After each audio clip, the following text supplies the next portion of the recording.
Shalom Uvracha, bienvenue à tous. Je rappelle à tous nos amis que notre yeshiva à Yerushalayim vous accueille. Ceux qui veulent se renforcer, monter dans l'étude de la Torah, il y a tout ce qu'il faut sur place, l'hébergement, la nourriture, les cours de Torah. Donc on vous attend, Ezrat Hashem, renseignements au numéro WhatsApp. Alors le Zohar ici, Parashat Trouma, Daf Kuf Nun Vav, il nous parle de Moshe Rabbeinu. Et Moshe Rabbeinu, c'est notre exemple. C'est l'exemple de chacun. Et Moshe Rabbeinu, il a eu le mérite d'assembler plusieurs qualités qu'on va détailler dans la suite à la fois.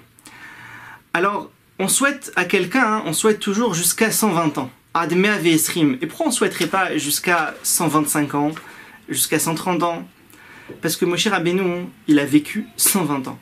Et donc, personne n'espère être mieux que Moshe Rabbeinu. Tu veux être mieux que Moshe? Non, Moshe Rabbeinu, 120 ans. Donc on souhaite à chacun jusqu'à 120 ans. Et au moment où Moshe Rabbeinu il est parti, il nous dit ici le Zohar, Moshe istelak me'alma, be'au sharta ditzelocha ditzlota di mincha de Shabbat. Il est parti au moment de la prière de mincha de Shabbat. Et c'était un Eid Ratzon, puisque vous savez que le Shabbat, le monde, il monte de manière spirituelle à Arvit, et puis le lendemain à Shacharit, ça monte encore plus, Moussaf encore plus, et on atteint l'apogée au moment de Mincha. Et c'est ce qui est appelé, ce qu'on entend souvent, Rarava des Raravines, que ce moment de Mincha, c'est un moment très très haut, très élevé, où il y a un très grand désir d'Akadosh Baruch Hu qui se dévoile, et du fait que l'âme de Moshe Rabbeinu elle est montée à ce moment-là au ciel, alors ça a amplifié la spiritualité de ce moment-là. Et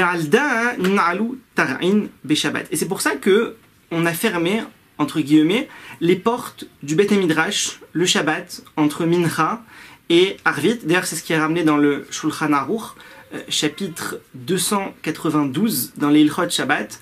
On a l'habitude de ne pas fixer de Midrash, d'études, le Shabbat entre Mincha et Arvit. Alors, il y en a certains qui ont l'habitude. C'est vrai que la plupart, on étudie. Il y a aussi des cours qui sont même fixés à ce moment-là, des cours d'études de Torah. Mais en tout cas, il y a l'idée, il y a la coutume, il y a le principe que c'est un moment où l'étude, elle est annulée. Alors, en fait, on va voir dans la suite que l'étude, elle n'est pas annulée de manière concrète. C'est-à-dire, on étudie à ce moment-là. Quelqu'un, il ne faut pas qu'à ce moment-là, il se dise « j'étudie pas ». Mais la qualité et la force de l'étude, elle va être différente. Pourquoi? Parce que vous savez que lorsqu'il y a un sage, un grand en Torah qui s'en va de ce monde, on arrête l'étude, on ferme le Beth Midrash. Quand il vient de partir, on arrête l'étude. En son honneur. Pourquoi? Parce qu'il y a une partie de Torah, il représente la Torah elle est partie, donc on arrête l'étude. Alors Moshe Rabbeinu, qui est celui qui nous a transmis la Torah, c'est lui le Rav, c'est Moshe Rabbeinu. C'est lui qui a transmis à tout le monde, tout ce qu'on a, c'est Moshe Rabbeinu qui nous a transmis cette Torah. Alors quand il est parti, tous les Beth Midrash, toutes les études, elles sont entre guillemets fermées. Et c'est pour ça que au moment de la tfila de Mincha de Shabbat, on a les trois psukim, Tzidkatecha keharare el, Mishpatecha teom rabba. On a comme ça trois versets qu'on lit à ce moment-là, qui font allusion en fait, il nous dit le Zohar, aux trois tzadikim qui sont partis de ce monde à ce moment-là, au moment de Mincha de Shabbat. Qui ces trois tzadikim? Moshe Rabbeinu, comme on l'a dit, Yosef Hatzadik et David Malka Meshicha, David Amelech. Et en fait, Moshe Rabbeinu, il inclut en lui ces deux autres tzadikim, puisque Moshe Rabbeinu était aussi roi, Man Malche Rabbanan, et il y a écrit dans le Pasuk, dans la Torah, Vayi Bishurun Meler, il y a eu un roi, et ce roi, ils nous disent nos sages, c'est Moshe Rabbeinu, qui était aussi appelé roi, et aussi tzadik, Yosef Hatzadik, Moshe Rabbeinu était aussi tzadik. Donc il nous dit le Zohar, Moshe Rabbeinu englobe à la fois Yosef Hatzadik et à la fois David Amelech. Et donc c'est pour ça qu'on a institué trois psukim à lire à ce moment-là. Le pasuk de Tzidkatecha keharare el mishpatecha tehom rabba fait référence à Yosef Hatzadik, où on dit dans ce pasuk que la bonté d'Hachem elle est énorme et le jugement vis-à-vis des Rechaim, alors il descend aussi jusqu'au plus profond des abîmes. Par rapport à Moshe Rabbeinu, Tzidkatecha Elohim admarom asher asita gedolot. Akadosh Baruch Hu s'est ad marom, jusqu'au ciel, des choses énormes, puisque Moshe Rabbeinu, comme on l'a dit, il a inclus en lui plusieurs choses, plusieurs facettes. C'est-à-dire Moshe Rabbeinu, bien sûr, c'était le père des prophètes. Au niveau de la névoie, c'était Moshe Rabbeinu.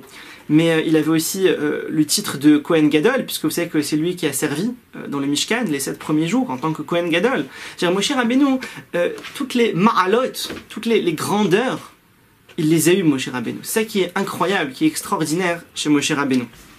Et, bien sûr, par rapport à David Améler, le pasouk de Tzedekatera, Tzedek le'olam v'tochatecha emet. Que Akadosh Baruch Hu, ce qu'il fait, c'est juste pour toujours, et la Torah, elle est véridique.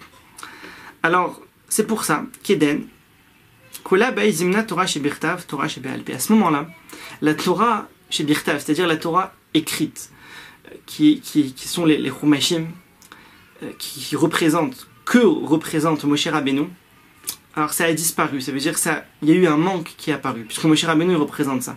Et la Torah chez Be'alpé, la Torah orale, qui est représentée par David Améler, alors quand il est parti lui aussi au moment de Shabbat Mincha, depuis le moment où il est parti, il y a eu aussi un autre manque qui s'est créé au niveau de la Torah chez Be'alpé. Puisqu'on voit que à partir du moment où David Améler il est parti, on a commencé à avoir des marloquettes, des discords, des divergences d'avis, d'opinions. Par rapport au début, par rapport à des questions d'Alachot, qui étaient des nouvelles questions qui n'avaient pas encore été traitées. Alors là, chacun avait des avis différents. Et même sur des questions qui avaient déjà été traitées.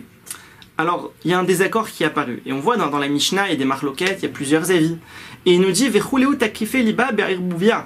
Et tous ceux, à tel point que même tous ceux qui sont très forts, qui sont dans l'étude, qui sont des grands de Torah, alors il y a voilà, on peut voir la halacha d'un côté comme ça, et on peut voir la halacha d'un autre côté comme ça.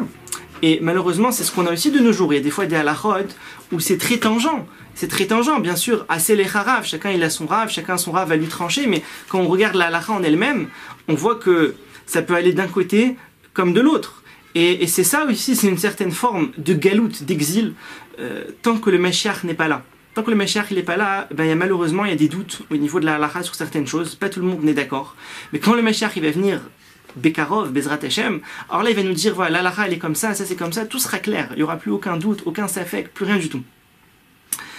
Alors il continue le Zohar et il nous dit, vous voyez que des fois quand un sage il part de ce monde, on décrète à tel point un jeûne. Il y a eu des fois où il y a des jeûnes qui ont été décrétés. Alors il dit quand c'est Moshe Rabbeinu, David Améler qui part, Yosef Hatzadik, alors bien sûr qu'on a cette habitude, pour ceux qui l'ont, de ne pas fixer de cours fixes d'études de Torah entre Mincha et Arvit. Tout patard, il continue sur un autre sujet mais qui est aussi lié.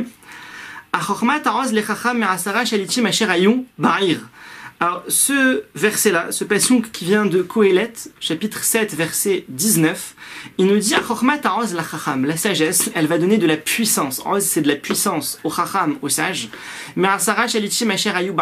Plus que les 10 dirigeants qu'il y avait dans la ville. Alors, bien sûr, on connaît tous le Midrash lorsque Moshe Rabbeinu il est monté au ciel pour recevoir la Torah, et les anges se sont interposés, et Akadosh Baruch Hu lui a dit attrape mon kissé à kavod, attrape mon trône d'honneur, et de là tu vas leur répondre. Et il y a eu toute une discussion entre Moshe Rabbeinu et les anges, mais le fait que Moshe Rabbeinu ait attrapé le kissé à kavod, le trône d'honneur d'Hachem, ça lui a donné la force de pouvoir avoir ce débat-là avec les anges. Alors ça on connaît, c'est bien sûr c'est une explication très jolie du Midrash, et ici le Zohar nous amène une deuxième explication qui est liée à ce passouk-là, de la Chochma Ta'oz la Chacham, et il nous dit quelque chose de merveilleux parce que ça concerne tout le monde. Tout celui qui s'investit, qui étudie dans la Torah, il est concerné par ça. Il dit, la Chochma elle va donner de la puissance aux sages. Kolman de'asek be'oraita, tout celui qui étudie la Torah. Ve'ishtadel ba, et qui s'efforce dedans. Lishma, au nom d'Hachem. Il fait ça pour Hachem. Ça, c'est quelque chose de difficile, il faut être vigilant, parce que dans l'étude de la Torah, des fois, le Yetzirah, il peut rentrer dans le cœur de quelqu'un, ce qui s'appelle des pignottes. Ça veut dire, il étudie, mais pour avoir de l'honneur, pour paraître intelligent aux yeux des gens, pour avoir l'air d'être un tzaddik, etc., etc. Et ça, non. Il faut étudier l'Ishma. J'étudie pour le nom d'Hachem. Hachem m'a demandé d'étudier, j'étudie. Je fais pas le lien avec ce qui va découler de cette étude. Alors, quelqu'un qui est dans cette situation-là, au moment où il a besoin, au moment où ses ennemis viennent l'attaquer, au moment où les gens lui veulent du mal, au moment où le Yetzirah accuse, alors la Torah, cette Torah-là, elle va être là pour lui donner la force, pour lui donner la puissance de pouvoir se défendre et de pouvoir répondre. Mais Anatar Itnikaf, d'où ça vient? Il dit par rapport aux 10 dirigeants de la ville. Les 10 dirigeants de la ville qui sont mentionnés, comme on l'a dit dans le verset de Kohelet, ils font allusion aux Aseret Adiberot, aux 10 commandements, qui sont en fait la source de toute la Torah et de toutes les mitzvot. Ils tiennent leur source des Aseret Adiberot, des 10 commandements. Vecholai ou Beraita, Zakar Hulake, Man Deishtadel Beraita, il dit heureux le mérite, heureux la part de celui qui s'efforce dans l'étude de la Torah. Leheve Mittekaf Petukpa Lealma Deate. Pour être fort au moment du monde futur. Parce que la Torah, elle donne une force, c'est sûr, dans son Olam Hazé, mais le principal, c'est Bar Olam Haba. Celui qui arrive au Olam Haba et qui a une force de Torah, qui durant sa vie, il a étudié, il a un bagage de Torah, alors arrivé en haut, il a une très grande force. Patora des Barnaches, alors pour finir, il nous parle ici de la table, qui est lié au verset de Teilim. Il nous dit que la table de l'homme, elle lui permet de manger sur une autre table. C'est-à-dire la table dans laquelle on mange dans ce monde-ci, alors on mange, elle nous permet, plus tard, après 120 ans, dans le monde futur, de manger sur notre table du monde futur. Et il dit comment? Il dit c'est lié au fait que quelqu'un il fasse attention à la cacheroute des aliments. Est-ce que tout est cachère? Tout est bon? Au brachot, bracha rishona, bracha acharona, à la tzedaka. Puisque vous savez qu'il y a une très grande importance, celui qui est en train de manger, et il y a un pauvre qui passe au moment où lui il mange, donc c'est le moment où il se nourrit. Et il a le mérite de pouvoir aussi nourrir un pauvre, de lui donner même de la nourriture, ou de lui donner une pièce, ou de l'argent de la tzedaka. C'est un mérite énorme quand c'est fait au moment de la table. À tel point que la Gemara, elle dit dans Maseret Brachot, que c'est bien, celui qui s'allonge à table, c'est bien. Il dit pourquoi c'est bien? À quoi ça sert de rester 8 heures à table? Il dit c'est bien parce que comme il est un peu plus longtemps à table, alors s'il y a un pauvre qui se présente, il pourra lui donner à manger en étant à table. Il dit ça c'est une mitzvah énorme. David Amelech nous dit dans les Teilim, c'est le Teilim 23, verset 5, Ta'aror lefanai shulchan neged sorerai. Il dit tu vas dresser devant moi une table contre mes ennemis. Quelle table contre mes ennemis? Il dit c'est la table qu'on a dans ce monde-ci, à laquelle on mange, on fait dessus des brachot, birkat Amazon, on donne de la tzedaka comme on a dit, on vérifie que les aliments sont kashers, on dit un dvar Torah à table. Il dit cette table-là, elle va être là après 120 ans pour se tenir devant ceux qui me veulent du mal, devant toute la vérote, devant tout ce que le Yetzirah va vouloir accuser quelqu'un, alors ce mérite-là, il sera là pour lui. Tevorechu mipi Elion, soyez bénis de la bouche d'Hachem. À bientôt.